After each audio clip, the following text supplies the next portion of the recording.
Before we get started, I'd like to say a big thank you to EA for being the sponsors of today's video.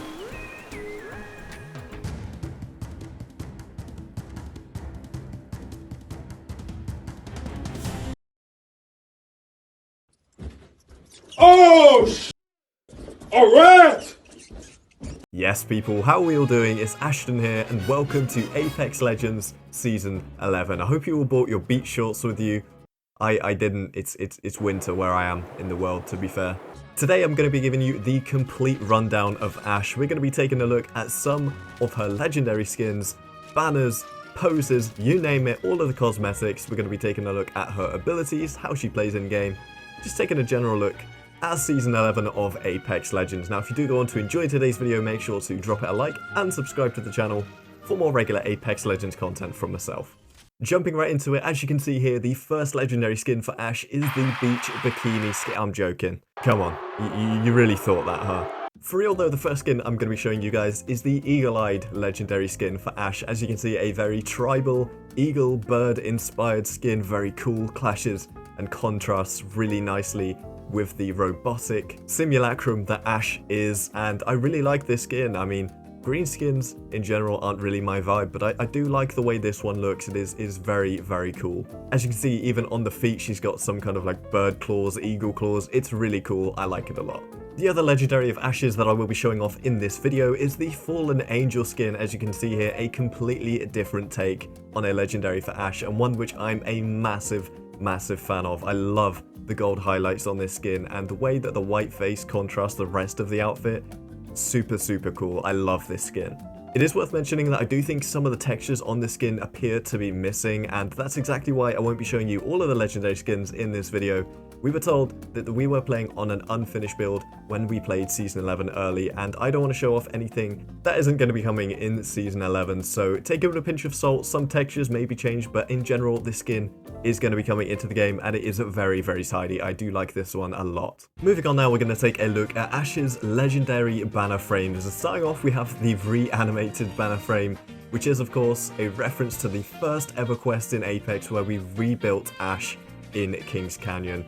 Love that banner frame. And of course, next we have the Retribution one, my personal favorite out of all of them, featuring the little Titan at the bottom there. Next we have the Lab Rat one with the little Lab Rat at the bottom. And then followed up with Double Edged, we have two different versions of Ash, the Titanfall version and the new Apex version, getting sliced in half at the bottom down there.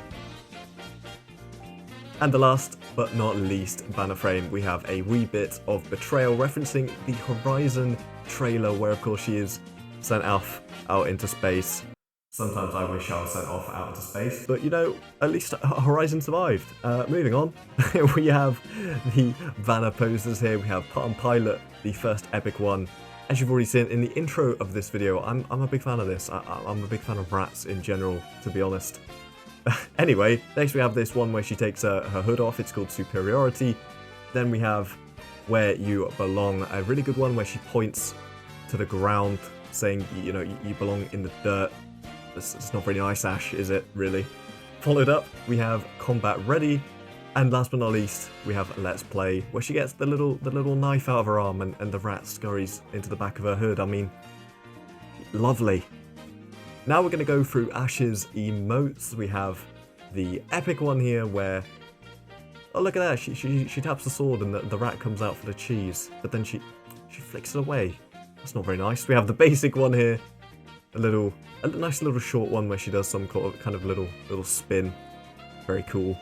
Then we have the legendary emote, and this is, like, I can't even joke about this one. This is just sick. Like, this is on par with Wraith's legendary emote. I mean, imagine Wraith doing her legendary emote next to Ash doing this. Like, that's menacing. That is scary. Now we have Ash's finishers.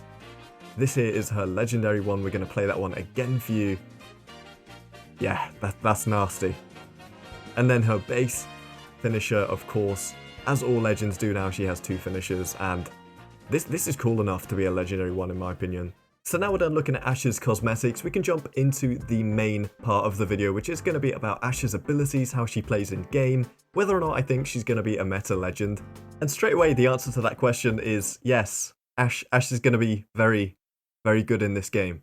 Now, it's always difficult for Respawn to drop a new legend into Apex without them being too oppressive and too annoying, but also being fun to play and making an impact on the game. And I think they've done a really good job this time around of bringing a legend into the game in Ash, which people are going to find super cool, really fun to play.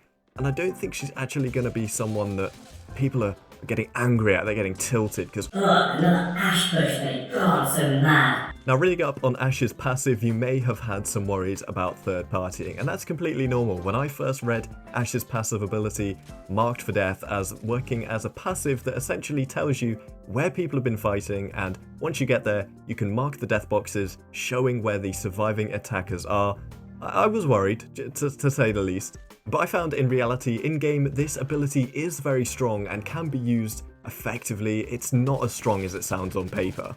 Essentially, when you go to your map screen and you zoom in, you can see just about where some death boxes are, and that's really good if you're going for high kill, high damage games. You're going to know exactly where the action is, and even though good players can generally tell where the action is from hearing gunshots, it's nice just to be absolutely certain where people are fighting. That being said, it is only going to tell you where people are after they've died, as it shows up death boxes, not people. So, you know, you're going into a fight, it's going to be a third party, but more often than not, the fight's actually going to be a fair distance away if you're using the ability to find out where they are. So by the time you get there, people are most likely going to be healed anyway.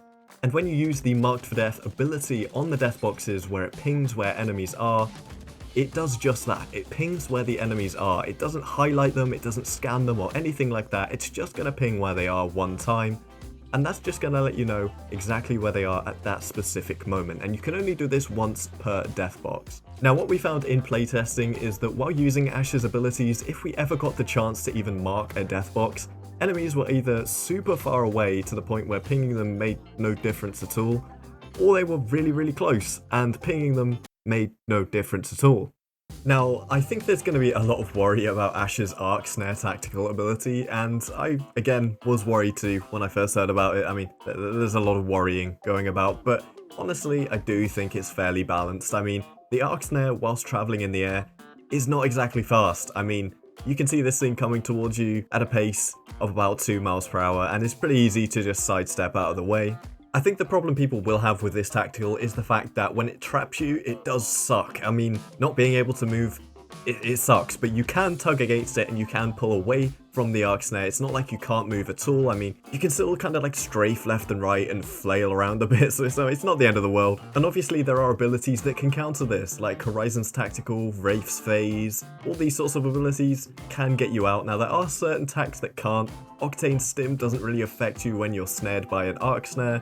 Valk's Jetpack won't really do much good in helping you get out either, so there's a nice healthy balance of legends that can counter this ability and legends that can't, as it should be. My favourite part about Ash's kit is definitely that big old sword that she has in her ultimate ability, the Phase Breach ability, the new portal in Apex Legends. Wraith mains, look away. I'm joking. I mean, it's a new portal, and it's definitely a different portal to Wraiths, as it can only go in straight lines and it can only travel up to just over 60 meters, so not that far. Whilst it does charge a lot quicker than Wraith's portal, it does have its drawbacks. It's only one way and it's only active for a couple of seconds after you use it. That being said, it is instantaneous when you use it, so you go from point A to point B as Ash very quickly, so it has its perks, it has its cons. Overall, a nice balanced ultimate ability, and one which is really fun to use. That's going to be all from me for today's video. I hope you guys enjoyed. Make sure to drop it a like and subscribe to the channel for more regular Apex Legends content from your boy. Until next time guys, it's been your boy Ashton. I'll see you in the next one. Take it easy and goodbye.